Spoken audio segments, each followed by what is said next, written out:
मुसलमान गरीबी चाहता रहे। भीख मंगे हैं ये लोग, यकीन बनो ऑफिशियल भीख मंगे हैं पाकिस्तानी। और इंशाल्लाह हमारे विधायक अब के जीत के जाएंगे।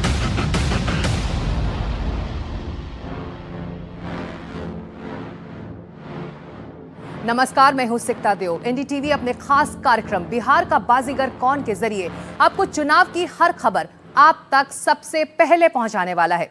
मेरे पीछे आप जिन चेहरों को देख रहे हैं, इनके नाम और पहचान से बिहार का चुनाव बंधा हुआ है। उनमें ही एक किरदार असदुद्दीन ओवैसी है, जिनका राजनीतिक व्यक्तित्व छवियों के त्रिकोण से बंधा हुआ है। उनकी एक पहचान मुस्लिम परस्त की है, तो दूसरी पहचान राष्ट्रवादी नेता की है, जिनके लिए मुल्क की हिफाजत सबसे अहम है। तो तीसरी पहचान विपक्ष के उन आरोपों से निकलती है कि ओवैसी बीजेपी के ढके छुपे दोस्त हैं। आज ये तीनों छवियां बिहार चुनाव के साए में ओवैसी का इम्तिहान ले रही हैं कि बिहार का बाजीगर वो हैं कि नहीं।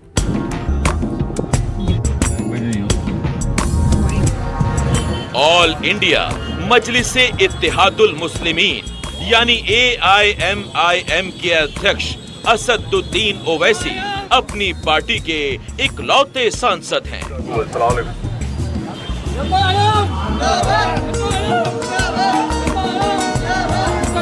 लेकिन एक इकलौती आवाज संसद से सड़क तक मुसलमानों की पहचान से जुड़ गई है। जमहूरियत को मजबूत करिए। वैसे भी उनकी पार्टी का मतलब हुआ कि मुसलमानों की एकता की अखिल भारतीय सभा। पार्टी का नाम ही मुसलमानों की एकता तक सिमटा है, तो उनकी चुनावी मौजूदगी को भी मुसलमानों के वोट से ही जोड़कर देखा जाता है।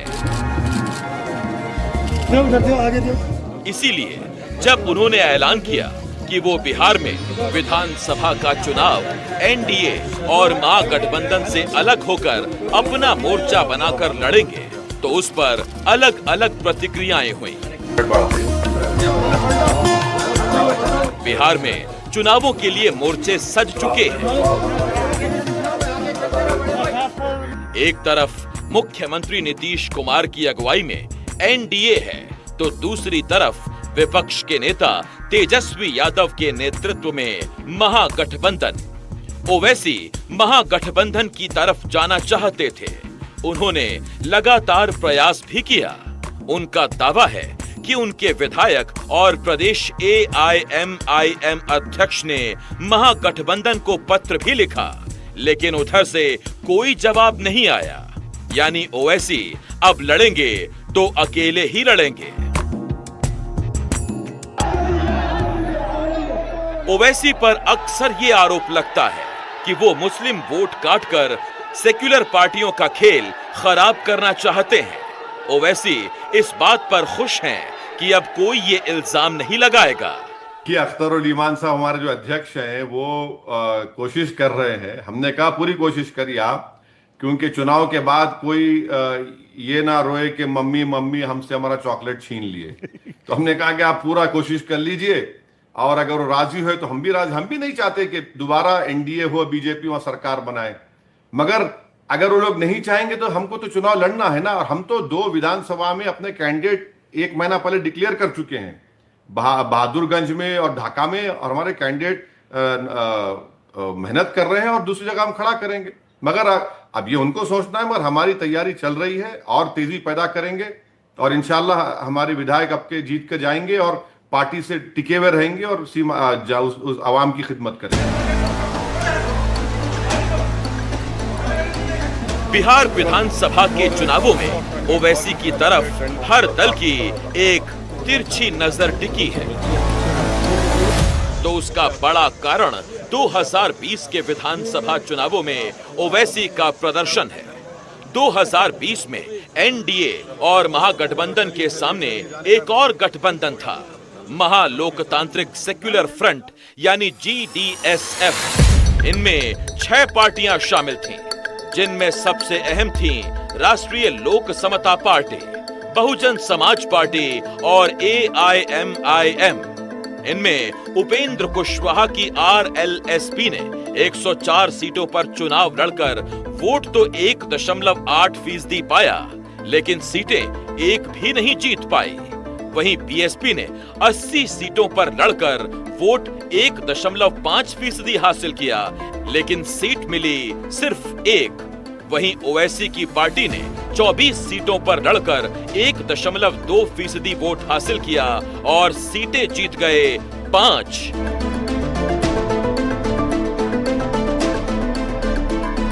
मुसलमानों के गढ़ कहे जाने वाले सीमांचल में 5-5 सीटें जीतकर ओवैसी ने पिछले चुनावों में ही साबित कर दिया कि वो भी एक अहम चुनावी खिलाड़ी है।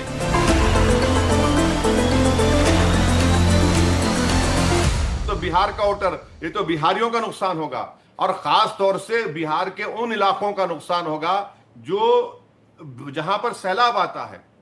एक महीना 2 महीने तो बिल्कुल जमीन कटती, हजारों एकड़ जमीन कट जाती है। बाबा इसका अच्छा अगर आप ये कह रहे हैं कि इलीगल माइग्रेंट का आपने कह दिया, तो भैया उसका डेटा तो बताइए, कितने इलीगल माइग्रेंट हैं? अच्छा, कौन सा डेटाबेस से स्क्रूटनाइज करेंगे डॉक्यूमेंट्स को आप? 5 साल में बिहार के हालात भी बदले हैं। नीतीश कुमार अब भी मुख्यमंत्री हैं, लेकिन उनकी सेहत सवालों के घेरे में है। इसी बीच नीतीश कुमार बीजेपी से आरजेडी और आरजेडी से फिर बीजेपी के साथ आकर अपने पुराने दस्तूर को दोहरा चुके हैं। इस बीच चिराग पासवान अपनी ही पार्टी में पैदल होने से लेकर लोकसभा में शानदार प्रदर्शन के बाद केंद्रीय मंत्री तक का सफर तय कर चुके हैं। तेजस्वी मुख्यमंत्री बनने के लिए हाथ पांव मार रहे हैं और इन सब के बीच असदुद्दीन ओवैसी कट्टर मुसलमान नेता से कट्टर देशभक्त नेता के रूप में बदल चुके हैं। पहलगाम में हुए आतंकी हमले के बाद ओवैसी के तेवर ने बताया कि राजनीति अपनी जगह है, देश अपनी जगह।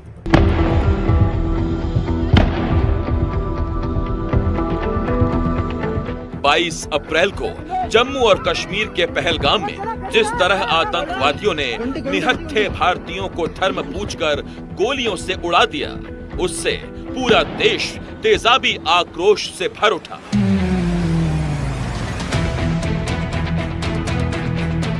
पूरे देश को लगने लगा कि पाकिस्तान को ऐसा सबक सिखाने की जरूरत है कि उसकी पुश्तें याद रखें।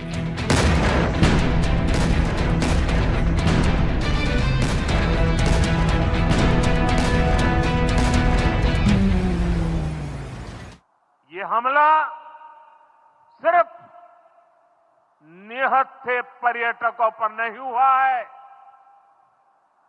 देश के दुश्मनों ने भारत की आत्मा पर हमला करने का दुस्साहस किया है।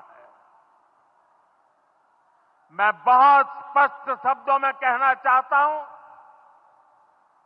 जिन्होंने ये हमला किया है, उन आतंकियों को और इस हमले की साजिश रचने वालों को उनकी कल्पना से भी बड़ी सजा मिलेगी। सजा मिलकर के रहेगी।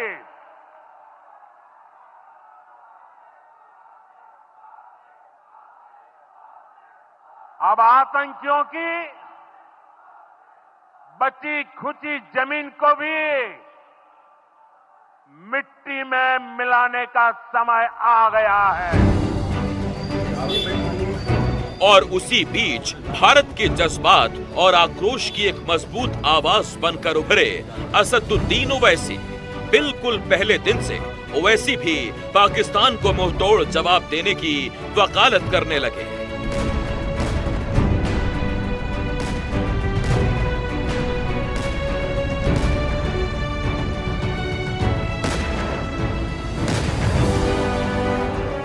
भारत ने जब पाकिस्तान में घुसकर ऑपरेशन सिंदूर को अंजाम दिया, तो उसका स्वागत करने वालों में भी ओवैसी सबसे आगे थे।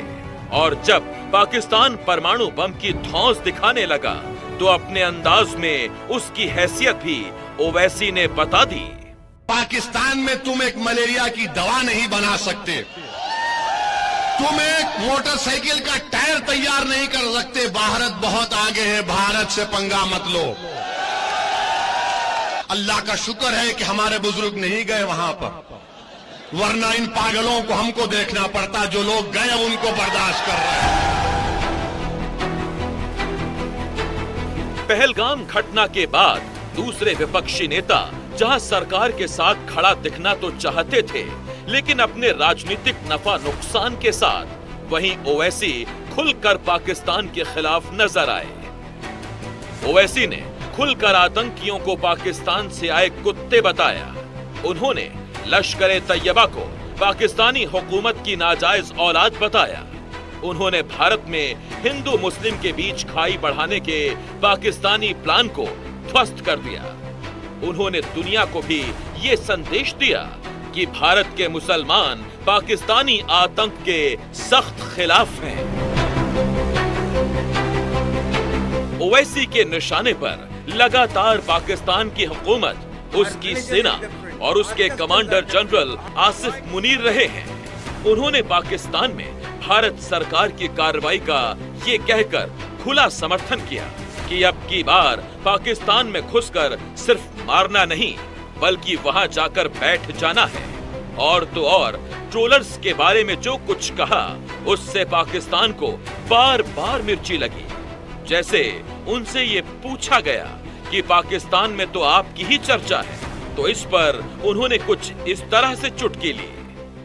बिल्कुल हम पाकिस्तान के दूल्हे भाई हो गए आजकल। हम ही दूल्हे भाई है पाकिस्तान के, कोई नहीं रहा वहाँ पे, हम ही रह गए। इतना बेबाक, इतना हैंडसम को दिख ही नहीं रहा पाकिस्तान वालों, खाली मैं ही दिख रहा हूँ भारत से। देखते रहो प्यारे मेरे को, सब सुनते रहो, ज्ञान बढ़ेगा। तुम्हारे दिमागों में जो भूसा भरा हुआ है साफ होगा, तुम्हारा इग्नोरेंस खत्म होगा। एक तरफ भारत सरकार ने ऑपरेशन सिंदूर चलाया, तो दूसरी तरफ दुनिया को पाकिस्तान के गंदे खेल का सच बताने के लिए अपने अलग अलग प्रतिनिधि मंडल भी भेजे। बीजेपी सांसद बैजंत पांडा के नेतृत्व वाले प्रतिनिधि मंडल में शामिल होकर ओवैसी सऊदी अरब, कुवैत, बहरीन और अल्जीरिया पहुंचे। विदेशी धरती पर ओवैसी ने पाकिस्तान के खिलाफ मोर्चा खोला। बहरीन में उन्होंने पाकिस्तानी सेना प्रमुख आसिम मुनीर को कुरान शरीफ की आयतें पढ़ाकर धो डाला। उन्होंने कुरान के हवाले से पाकिस्तान के विक्टिम कार्ड की धज्जियां उड़ा दी। विदेशी धरती पर ओवैसी ने कुछ चीजें साफ करती थीं। नंबर 1, पूरा देश आतंकवाद पर एकजुट है। नंबर 2, पाकिस्तान आतंकवाद का केंद्र और हमलावर देश है। नंबर 3, अरब देशों को पाकिस्तान का समर्थन हरगिज नहीं करना चाहिए। नंबर 4, FATF का प्रमुख होने के नाते बहरीन को चाहिए कि पाकिस्तान ग्रे लिस्ट में रहे। और नंबर 5, अब पाकिस्तान ने कोई गुस्ताखी की तो होने वाली कार्रवाई का उसे अंदाजा नहीं होगा। वहीं पाकिस्तान में कैसे हुकूमत, सेना और आतंकवादियों के तिकड़े एक ही सिक्के के अलग अलग पहलू हैं, इसको भी उन्होंने बताया। And there was a UN designated terrorist called Zakiur Rahman Lakhvi. I don't know where in the world the prison system is such that Mr. Zakiur Rahman is a designated terrorist, and by being in prison, his wife gives birth to a child. Now this is what Pakistan's legal system or the support of the state is concerned. Pahalgam हमले के कुछ दिनों बाद ही ओवैसी की बिहार में एक rally थी। उस रैली में ओवैसी तिरंगे वाला साफा बांधकर पहुंचे। वहां से उनके रुख से साफ था कि आतंकवाद के सवाल पर वो राजनीति नहीं करेंगे, बल्कि दुनिया को संदेश देंगे कि कैसे भारत एक होकर पाकिस्तान के आतंकी करतूतों को करारा जवाब दे रहा है।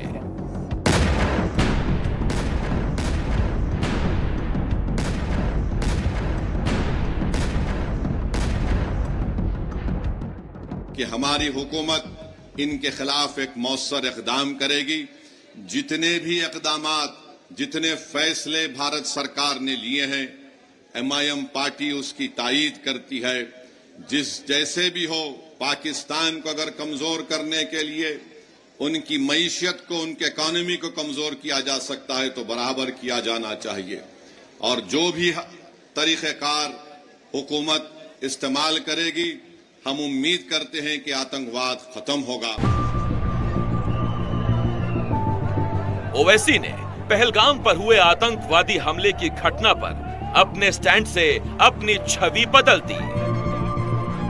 उन्होंने देश से विदेश तक कहीं भी तब ये सवाल नहीं उठाया कि ये हुआ कैसे, बल्कि जिसने किया उस पर कार्रवाई की बात की। उस वक्त दूसरा कोई मुस्लिम नेता इस तरह डंके की चोट पर पाकिस्तान के खिलाफ खड़ा नहीं हुआ। उस वक्त कांग्रेस समेत जहां दूसरे विपक्षी दल सरकार पर सवाल भी उठा रहे थे, ओवैसी ने साफ कर दिया कि ये समय राजनीति का नहीं है। ओवैसी और दूसरे नेताओं के फर्क को आप इन दो बयानों से समझ सकते हैं। जब इंटेलिजेंस लोग आपकी रक्षा के लिए ये कहते हैं आप जाना मुनासिब नहीं है, तो आप वही बात अपने इंटेलिजेंस लोगों को, सिक्योरिटी को, वहां के पुलिस को, वहां के बॉर्डर फोर्स को आपने क्यों नहीं इत्तला दिया और क्यों ये सुरक्षित लोगों का सुरक्षितपन क्यों नहीं किया, ये पूछता हूं मैं। भारत में सबने मिलकर इसके खिलाफ एक होकर इसका कंडेमनेशन किया। तो कंडेमनेशन अगर कोई मुसलमान कर रहा है तो इसलिए नहीं कर रहा है कि मुसलमान है, वो इसलिए कर रहा है कि भाई मैं एक इंडियन हूं। हम सब एक कश्ती में सवार हैं, अगर कोई उस कश्ती में कोई छेद मार रहा है तो सब डूबेंगे ना, कोई बचने वाला नहीं है उसमें। तो हम सब एक कश्ती में सवार है, तो जाहिर जब हम सब एक कश्ती में सवार है तो हर तूफान का तो मुकाबला हमको मिलकर ही करना पड़ेगा। पहलगाम को लेकर पाकिस्तान के खिलाफ ओवैसी के तेवर ने उन्हें नेशनल हीरो बना दिया। उसी छवि की डोर पकड़कर वो बिहार के चुनावी मैदान में उतर रहे हैं। भले ही ओवैसी ये कहते रहे हैं कि वो हिंदुस्तानियों की जान के सवाल पर कोई राजनीति नहीं करना चाहते, लेकिन एक राजनेता के लिए उसकी छवि बहुत बड़ी पूंजी होती है। इसीलिए वो छवि राजनीति में बहुत काम आती है। 2020 के विधानसभा चुनावों में ओवैसी की एक ही पूंजी बिहार चुनाव में लगी थी और वो थी उनका मुस्लिम परस्त होना। लेकिन अब की बार एक राष्ट्रवादी नेता के रूप में निखरी उनकी छवि भी चुनाव में निर्णायक हो सकती है। लेकिन ये भी सही है कि कई मुद्दों पर उनके विचार बेहद तल्ख रहते हैं। पहलगाम पर हुए आतंकी हमले से 20 दिन पहले ही लोकसभा में वक्फ कानून पर बहस के दौरान ओवैसी तब चर्चा का केंद्र बन गए जब उन्होंने बिल की कॉपी फाड़ी। ओवैसी ने ऐसा करने के पीछे महात्मा गांधी का हवाला दिया। सर, अगर आप हिस्ट्री को पढ़ेंगे तो महात्मा गांधी उस वक्त के व्हाइट अफ्रीका में सफेद फार्म अफ्रीका के कानून को महात्मा गांधी ने कहा था कि ये मेरा कॉन्शियंस इसको मानता नहीं, मैं इस कानून को कबूल नहीं करता हूं। तो महात्मा गांधी ने क्या किया, उन्होंने उस कानून को फाड़ दिया। तो मैं गांधी की तरह इस कानून को फाड़ता हूं। ये अनकॉन्स्टिट्यूशनल है सर। इस देश में झगड़े पैदा करने का काम बीजेपी करना चाहती है। मुस्लिम एकता वाली सभा, ये ओवैसी की पार्टी के नाम का मतलब हुआ। तो उन्होंने मुस्लिम एकता के नाम पर बहुत सारे ऐसे मुद्दों पर हाथ लगाई जो मुद्दे मुसलमानों से सीधे जुड़े हुए हैं। बाबरी मस्जिद का सवाल आज भी ओवैसी के जहन में जिंदा है। 3 तलाक भले ही मुस्लिम महिलाओं के मर्यादा के खिलाफ था, लेकिन उस पर भी ओवैसी परंपरागत लकीर के फकीर बने हुए थे। उसी तरह वक्फ कानून के जरिए जब जमीनों पर अवैध कब्जे के खिलाफ सरकार के रुख सख्त हुए तो भी ओवैसी की सख्ती सामने आई। ये वो मुद्दे हैं जिन पर ओवैसी के स्टैंड से उनकी छवि एक कट्टर मुस्लिम परस्त नेता की बनती है। ओवैसी की शिक्षा दीक्षा किसी मदरसे या मजहबी तालीम खाने में नहीं हुई है। हैदराबाद पब्लिक स्कूल से स्कूली शिक्षा ग्रहण करने के बाद ओवैसी ने उस्मानिया यूनिवर्सिटी से ग्रेजुएशन किया। उसके बाद वो लंदन चले गए, जहां के लिंकन इन में bachelor of laws and barrister at law की पढ़ाई की। 1994 में ही बैरिस्टरी की पढ़ाई के ओवैसी हैदराबाद लौटे। तब तक उनके पिता सुल्तान सलाउद्दीन हैदराबाद के सबसे प्रभावशाली नेता के रूप में अपनी पहचान बना चुके थे। उस वक्त वो हैदराबाद से सांसद ही थे। 1994 में चार मीनार सीट से ओवैसी पहली बार विधानसभा के लिए चुने गए। उसके बाद 1999 में दोबारा वो राज्य विधानसभा के लिए चुने गए। 2004 में जब उनके पिता सुल्तान सलाहुद्दीन ओवैसी ने चुनावी राजनीति से किनारा किया तो असदुद्दीन ओवैसी उनकी जगह हैदराबाद से लोकसभा का चुनाव लड़े और जीते। तब से अब तक वो लगातार 5वीं बार हैदराबाद के सांसद हैं। अपने इस राजनीतिक सफर में ओवैसी ने मुस्लिम हितों के सवाल को अपनी पार्टी के नाम के मुताबिक ही अहम मुद्दा रखा। दरअसल ओवैसी अपने पिता सलाहुद्दीन के नक्शे कदम पर ही चलते गए। सलाहुद्दीन ओवैसी अक्सर कहा करते थे कि भारतीय राज्य ने मुसलमानों को उनकी किस्मत पर छोड़ दिया है, इसीलिए मुसलमानों को अपने पैरों पर खुद खड़ा होना चाहिए। इसी फलसफे पर असदुद्दीन ओवैसी भी बढ़ते चले गए। सर, अगर आप हिस्ट्री को पढ़ेंगे तो महात्मा गांधी उस वक्त के व्हाइट अफ्रीका में सफेद फार्म अफ्रीका के कानून को महात्मा गांधी ने कहा था कि ये मेरा कॉन्शियंस इसको मानता नहीं है, मैं इस कानून को कबूल नहीं करता हूं। तो महात्मा गांधी ने क्या किया, उन्होंने उस कानून को फाड़ दिया। तो मैं गांधी की तरह इस कानून को फाड़ता हूं। ये अनकॉन्स्टिट्यूशनल है सर। इस देश में झगड़े पैदा करने का काम बीजेपी करना चाहती है मस्जिद और मंदिर के नाम पर, इसीलिए मैं इसका कंडेम करता हूं और मैं आपसे गुजारिश करता हूं कि मैंने अपने 10 अमेंडमेंट दी है, आप इसको कबूल करिए। क्रिमिनलाइज कर दिया गया ट्रिपल तलाक को। मैं पूछना चाहता हूं कि भाई, जब सुप्रीम कोर्ट ने होमोसेक्सुअलिटी को डीक्रिमिनलाइज कर दिया, अडल्ट्री को डीक्रिमिनलाइज कर दिया और आप ट्रिपल तलाक को क्रिमिनलाइज कर रहे हैं, वाकई में आप नया हिंदुस्तान बनाने जा रहे हैं। मैं मुबारकबाद देता हूं आपको। ये औरतों के खिलाफ क्यों है सर? इसलिए है कि वो मुस्लिम मर्द पे आप तो केस बुक करेंगे, वो जाके पुलिस से कहा कि नहीं सर मैंने 3 नहीं 1 कहा। अब इस्लाम में यह है कि 3 महीने के बाद तलाक हो जाती है। आप उस मर्द को मौका दे रहे हैं, उस औरत पर जुल्म कर रहे हैं इस तरह का कानून बनाकर। ये इसलिए कह रहा हूं कि ये मुस्लिम खवातीन के खिलाफ ये कानून है। बाबर को कौन बुलाए वो दुनिया जानती। बाबर को बुलाने वाले हम नहीं बुलाए बाबर को कोई और बुलाए थे। इब्राहिम लोधी का भाई और राणा संगा मिलकर बुलाए। अब ये और बात है, बाबर की नीयत खराब हो गई जीतने के बाद। मैं नहीं जाता हूं यहां से। अब इन सवालों के साथ ओवैसी ने अपना दबदबा भी बढ़ाया और अपनी पार्टी का विस्तार भी। AIMIM ने 2019 में लोकसभा में 2 सीटें जीती थी।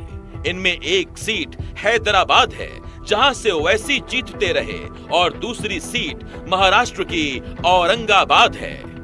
लेकिन 2024 में केवल हैदराबाद की सीट ही AIMIM जीत पाई।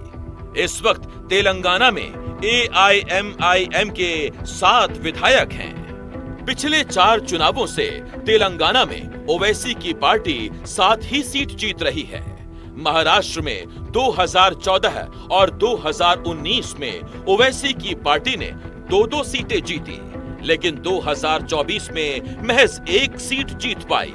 उसी तरह साल 2020 में औरंगाबाद म्युनिसिपल कॉरपोरेशन में 25 कॉरपोरेटर AIMIM के जीते। साथ ही ओवैसी की पार्टी ने गुजरात, कर्नाटक और तमिलनाडु में भी अपनी मौजूदगी दर्ज कराई। निकाय चुनावों के जरिए ही सही, हैदराबाद के गलियों से निकलकर देश के दूसरे हिस्सों में ओवैसी की पार्टी के पैर पसारने से जहां मुस्लिम वोटों की राजनीति करने वालों को दिक्कत हुई, वहीं वोटों के ध्रुवीकरण की राजनीति भी तेज हुई। महाराष्ट्र में अचानक कुछ जिलों में औरंगजेब की औलादे पैदा हुई है, जो औरंगजेब का फोटो दिखाते हैं, औरंगजेब का स्टेटस रखते हैं, और इसके कारण एक दुर्भावना समाज में पैदा हो रही है और इसके कारण एक तनाव भी निर्माण हो रहा है। सवाल ये उठता है कि अचानक इतने औरंगजेब के औलादे कहां से पैदा हुई, इसके पीछे कौन है, इसका असली मालिक कौन है, ये भी हम ढूंढ के निकालेंगे। महाराष्ट्र के होम मिनिस्टर देवेंद्र फडणवीस बोले ये औरंगजेब की औलाद। अच्छा, आपको पूरे मालूम कौन किसकी औलाद है? आपको मालूम?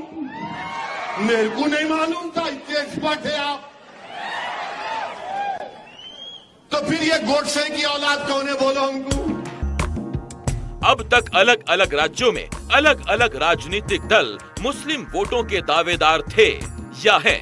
तेलंगाना में कांग्रेस और बीआरएस है, महाराष्ट्र में कांग्रेस और एनसीपी है, मध्य प्रदेश, गुजरात, राजस्थान में कांग्रेस है, उत्तर प्रदेश में समाजवादी पार्टी, बीएसपी और कांग्रेस है, बिहार में आरजेडी, जेडीयू, एलजेपी और कांग्रेस है, वहीं पश्चिम बंगाल में टीएमसी, लेफ्ट फ्रंट और कांग्रेस है।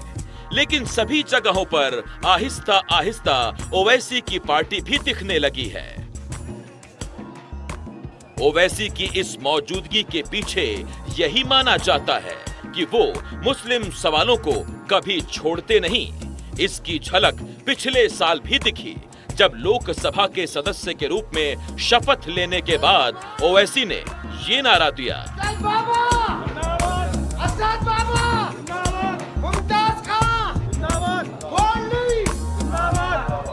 और जिस ओहदे को मैं संभालने वाला हूं इसके फराइज और वफादारी से अंजाम दूंगा। जय भीम, जय मीम, जय तेलंगाना, जय फलस्तीन, तकबीर, अल्लाहु अकबर। ओवैसी मुस्लिम वोटों की ताकत को अच्छी तरह जानते हैं। जहां हर 100 में से 14 वोट मुस्लिम हैं, वहां जीत मिले या ना मिले, लेकिन दूसरों की जीत या हार में वो वोट निर्णायक हो सकता है। इसीलिए ओवैसी तेलंगाना, महाराष्ट्र, दिल्ली, उत्तर प्रदेश, पश्चिम बंगाल से लेकर बिहार तक अपनी किस्मत आजमाते रहते हैं। एक बार फिर बिहार की कसौटी पर ओवैसी की किस्मत कसी जाएगी। बिहार में पिछले विधानसभा चुनावों में ओवैसी की एंट्री काफी धमाकेदार थी। खासकर सीमांचल इलाके में ओवैसी ने आरजेडी की अगुवाई वाले महागठबंधन को एआईएमआईएम ने नुकसान पहुंचाया। 2015 में महागठबंधन ने 24 में से 17 सीटें जीती थी। हालांकि 2015 में जेडीयू महागठबंधन के साथ थी। साल 2020 में महागठबंधन केवल 7 सीटें ही जीत पाई। 2020 में एआईएमआईएम ने 5 सीटें जीती थी।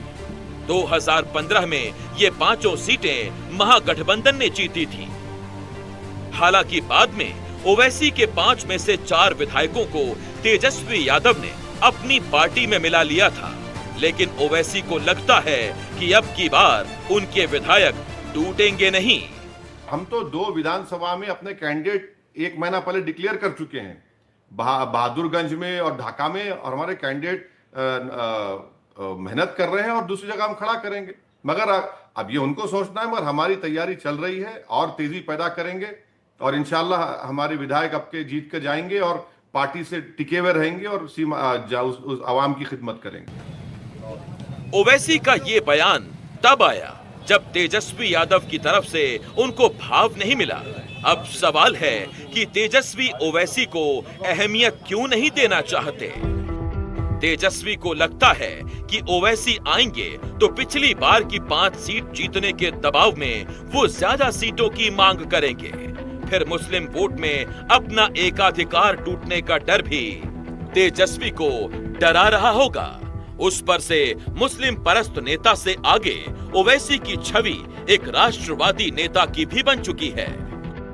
अब की बार तेजस्वी की पूरी ताकत ये बताने में है कि मुसलमानों के मसीहा वही हैं, कोई और नहीं। और उस कोई और नहीं में ओवैसी भी आते हैं। सरकार बना करके इस कानून को कूड़ेदान में फेंकना। बिहार का असली बाजीगर कौन है, ये चुनाव के नतीजे बताएंगे। लेकिन पिछले अनुभवों के आधार पर ओवैसी की दावेदारी को नजरअंदाज बिल्कुल नहीं किया जा सकता। आखिर हैदराबाद की गलियों से निकलकर सीमांचल में संभावनाओं का साम्राज्य विस्तार आसान नहीं है। आज के लिए इतना ही, लेकिन बिहार में सत्ता की इस लड़ाई में कई सारे बाजीगर हैं। उनमें से ही किसी और की बात लेकर हम फिर हाजिर होंगे। तब तक के लिए नमस्कार।